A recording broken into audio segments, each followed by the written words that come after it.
د معدې زخم پپټیک ألسر یا ګاسټریک ألسر دا ناروغي د معدې تخریش پیدا کېدو نه وروسته ورو ورو په ټپ بدلیدو ته وایي چې پپټیک ألسر ورته انګریزان وایي.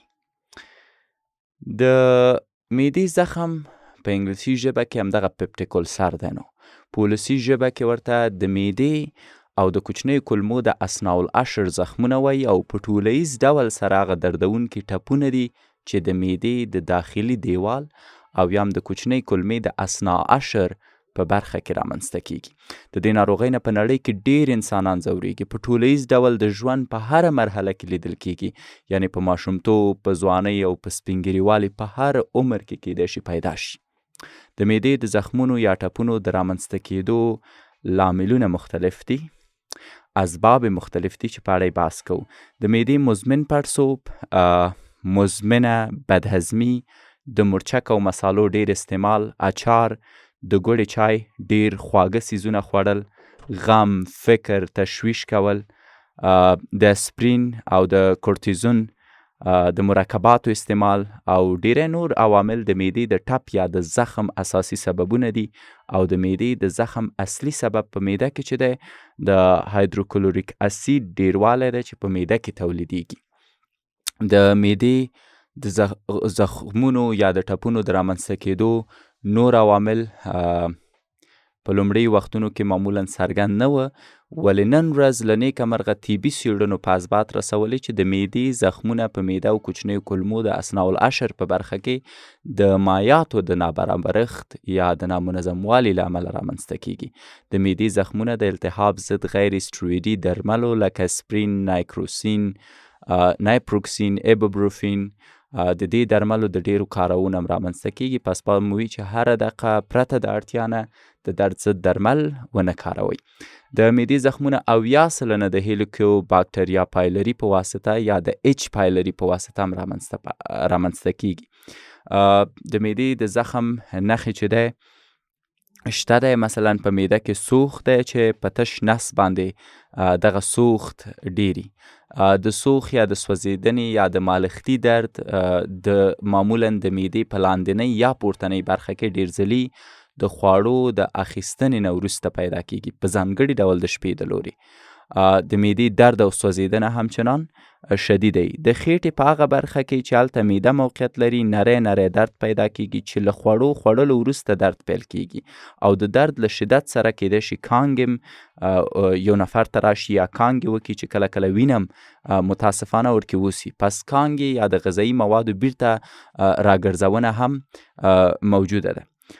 د بلې لوري نه کانګې د معدې د ناروغۍ مهمه نښه ده. که چیرته درد له معدې پیلي او په ټوله خېټه کې خپور شي او له هغې سره کانګې او خوله او کوم ته چې د ژبې ارک هم وایي دا موجوده وي، دا په معده کې د زخم د جوړېدو کیدای شي یوه اساسي نښه چې تاسو باید دې ته پام کړئ او د دې په له منځه وړلو کې مو باید مهم رول لوبولی. که چیرته د ناروغ لوږه کموي او له دې سره وزن کمي او کمزورتیا ډیروي، نو دا په معده کې د څه غوټې جوړېدو نښه بلل کیږي. ځینې وخت په خېټه کې درد او کانګې د چینجیو له کبله واقع کیږي چې د دې او د معدې د زخم توپیر په دې کې دی چې دې سره ناروغ زر لاړې توکوي، له ناروغۍ څخه د چینجیو غورځېدلو څه واقع لیدل شوي. دا کار معمولا کوي که د ناروغ غایطه مواد آزمایښت او یا ناروغ د چینجیو دوا وخوري نو تشخیص یې اسانه کیږي. بل د معدې د زخم ځینې نورې نښې هم دي، مثلا د وزن د لاسه ورکول دي، شدید دردونه دي د معدې په پاسنۍ یا منځنۍ برخه کې، د معدې دردونه دي چې ډیر ځلې ناروغان د ځیګر په لاندې برخه کې د پوښتیو په منځ کې حس کوي. د معدې دردونه د ډوډۍ خوړلو نه 20 دقیقې وروسته پیلیږي، که د خېټې درد نو د خوراک نه 2.5 ساعته وروسته پیلیږي. د زړه بدوالی ډیر ځلې د غوړو موادو، چاکلیټو، ګاز لرونکو نوشابو تر خوړو او څښلو وروسته د زړه د بدوالي حس کیږي، د اشتها کموالی دی، د لږ خوراک وروسته د موړتیا حس کول دي، سرګرځېدنه او خواګرځېدنه ده، د بولو یا غایطه موادو رنګ توریږي، د نس پړسوب پیدا کیږي، یو انسان ته قهر او د ستړیا نښې پیدا کیږي. او د خطر فکتورونه یې هم شته دی، مثلا 80% د میکروب رامنځته کېدل د اچ پایلري په واسطه چې بیا همدغه اچ پایلري سړي ته د معدې زخم پیدا کوي. د انسیډ یا د درد ضد درملو کارول لکه اسپرین، ایبروفرین، ناپروکسین دا باید ډیر ونه کارول شي. د کورنۍ غړي چې مخکې تر دې د معدې په زخم اخته شوي کیدای شي د هغو نه تاسو ته انتقال وکړي. د الکولي مشروباتو ډیر څښل کیدای شي دا تکلیف رامنځته کړي، او کله چې عمر له 50 کلنۍ نه ډیریږي کیدای شي دا ستونزه پیدا شي.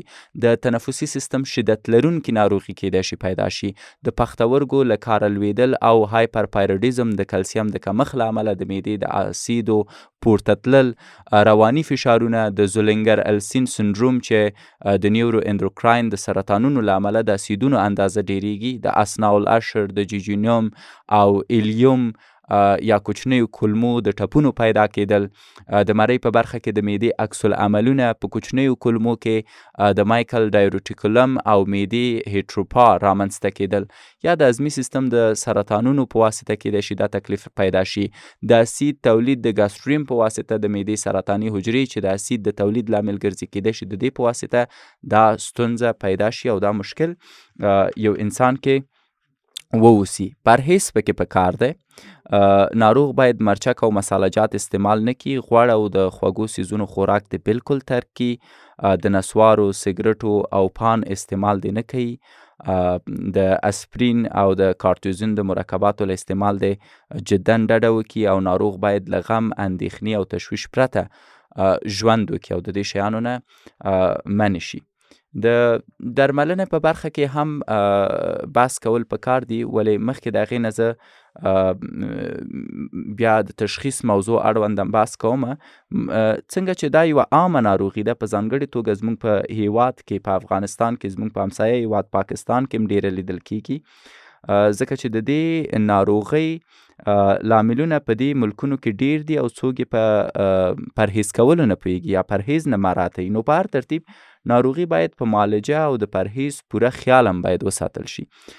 د غم، فکر او پریشانۍ لرې کولو لپاره ناروغ ته معمولا د فینوباربیټان تابلیت او یا هم د لیبروکس د تابلیت توصیه کیږي. د معدې د زخم او تخریش د رفع کولو لپاره انټي اسید درمل لکه انټیسیل یا هم سیمیکو تجویز کولی شي، یا دا شربتونه ورکولی شي.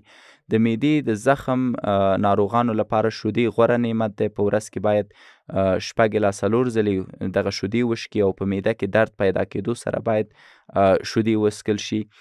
یوازې په همدې طریقې سره ډیر ناروغان روغ شوي دي، او کله کله استعمال زیان هم رسوي. مثلا په اصلي درملو کې چې نن سبا استعمال ډیر عام دی او زیات دی، ناروغانو ته د سیمتیدون یا د سمت 400 ملي ګرامه یا 150 ملي ګرامه د رنتدین درمل د ورځې 2 وخته سهار او ماښام تر 1 اونۍ پورې ورکول کیږي. په همدې توګه ناروغ ته کیدای شي د فمتدین یا د افام تابلیت لومړی 100 ورځې 40 ملي ګرامه د شپې لخوا ورکړئ، 100 ورځې وروسته 20 ملي ګرامه یوازې د شپې لخوا. که له دې سره هم ښه نه شي او ورځ په ورځ دا خرابه شي او درد یې ډیروالی کوي، نو ناروغ روغتون ته باید ولیږل شي چې عملیات یې وشي. د تشخیص دپاره یې معالج ډاکټر د ډیرو ساده پوښتنو په مطرح کولو سره د معدې د زخم نښې پیدا کولی شي. له دې وروسته چې ډاکټر د ناروغۍ نښې نښانې پیدا کړي، نو ډاکټر په پیل کې د ځینو ابتدایي د معدې د درد ضد او انټي اسیدو درملو نه ګټه پورته کوي.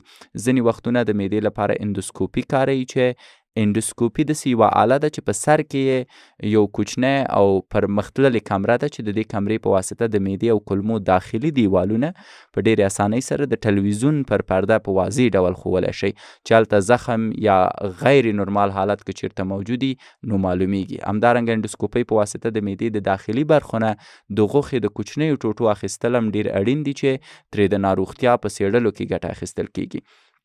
د درملنې په برخه کې باید ووایم چې ځینې شیان باید ور اضافه شي. مثلا ځینې درمل دي چې د معدې د زخم د کنټرول لپاره ګټور دي.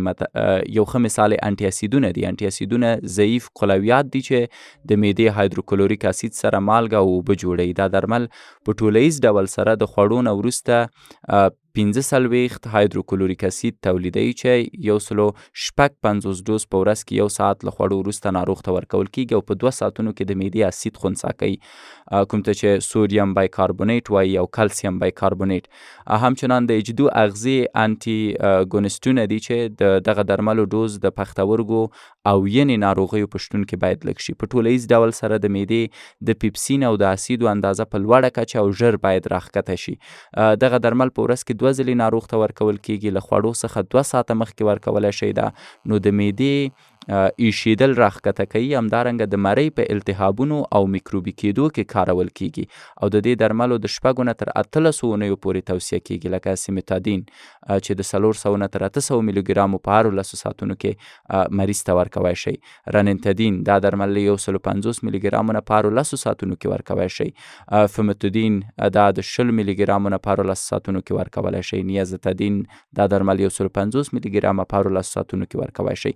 اما د دې ټولو درملو توصیه یوازې د ډاکټر په مشوره کیږي. هیڅوک سر به خود دا درمل نشي کارولی ځکه د ښه کېدو په ځای وژلی شي. د معدې او کوچنیو کولمو د اثناء العشر برخه یو ډول خپل ساتونکي توکي لري چې د پیپسین او اسید اندازه راښکته کوي. د موکوزا او بشروي حجرې نږدې نښلیدنه د اسید او پیپسین د تیریدو مخنیوی کوي. بشروي بایکاربونیټ افرازات د معدې د لومین پی ایچ کچه راپورته کوي او د وینې جریان چې له ځان سره حیاتي عنصرونه او بایکاربونیټ له ځان سره لري دا هم چې دی جوړوي. نو تاسو د دې درمل نه هم استفاده کوی شئ. اخوا پی پی آی درمل چې دي دا د معدې اسیدونه کموي او د معدې د حالت د ښه کېدو لامل ګرځي. دغه درمل باید په تشې معدې سره واخیستل شي، یعنې له خوړو سره وانخیستل شي. کم از کم د خوړو له اخیستلو 1 ساعت مخکې باید واخیستل شي. د دې درملو اغیز تر 40 ساعتونو پورې ښودل کیږي او باید ناروغ تر 3 الی 4 ورځو پورې درمل واخلي. د پی پی آی درملو مهم یوې لکه اومیپرازول دي. دا درمل 20 نه تر 40 میلي ګرامه د قوي درملونه دي چې په لږ وخت کې د معدې د شدیدو اسیدو ضد خاصیت لري، یعنی له 10 دقیقو نه په لږ وخت کې د معدې اسید راښکته کوي. ایزومیپرازول دا درمل د 20 نه تر 40 میلي ګرامو په ورځ کې ورکول کیږي او ناروغ ته د رګ له لارې هم ځینې وختونه کیدای شي چې زرک شي هغه په هغه شدیدو د معدو اسیدو کې. لانزوپرازول دی چې دا 10 میلي ګرامه په ورځ کې ورکول کیږي د ټابلیټ په شکل چې په خوله کې ایښودل کیږي او د اوبو سره د خولې له لارې توصیه کیږي. او رابپرازول دی دا 20 میلي ګرامه په ورځ کې ورکول کیږي. پنټوپرازول دی 40 میلي ګرامه په ورځ کې ورکول کیږي. ناروغ ته د رګ له لارې هم زرک کیدای شي او په ټولیز ډول دا درمل د حادو پښتورګو او ینې ستونزو سره نارمل ډوز په اندازه کاریږي. ورسره انټي بایوټیک لرو په هغه صورت کې چې معده میکروبي شوي. انټي بایوټیک اخیستنه ګټوره ده چې انټي بایوټیکونه د 1-2 اونیو پورې د معدې ضد درملو سره یو ځای توصیه کیږي. د معدې ځینې وینه لرونکي ټپونه چې ممکن د ځینو جراحیو له امله رامنځته شوي د انډوسکوپي په واسطه یې ښه درملنه کیدای شي. د معدې د زخم وقایه ده. ځینې شیان دي چې د سکلو نه باید تاسو جدي ډډه وکړئ. مثلا سګرټ مه څکوئ ځکه سګرټ څکول د معدې د داخلي طبقې مقاومت راکموي او په اسانۍ سره پرې اسید تاثیر کوي او د زخم یا ټپ د رامنځته کېدو لامل ګرځي. الکولي مشروبات مه څکئ. هغه درمل چې په معده ښه نه لګیږي د اسپرین، بروفین یا انسید له ډېرې کارونې نه د هغې نه باید ډډه وکړئ. د تشویش او ذهني فشار نه ځان باید په کلکه وساتئ. ځینې ناروغي لکه د سږو، پښتورګو او اروایي ناروغي د معدې د زخم پارېدنې لامل ګرځېدای شي. د زیات غوړ او تیزابي شیانو له خوراک او څښاک نه ځان وساتئ. د مرچکو، اچارو، چکنیو او مسالو نه ځان وساتئ. رومیان، مالټې، کورنۍ میوې لکه نارنج، لیمو او کینو نه په کلکه ځان وساتئ. خپل خوراک مو مناسب اندازه کې وساتئ، نه ډیر نه لږ. که چیرته د معدې السر یا زخم لرئ نو دوا به هم پوره خورئ. وروسته د هغې نه مو انشاءالله د معدې زخم ښه کیدای شي.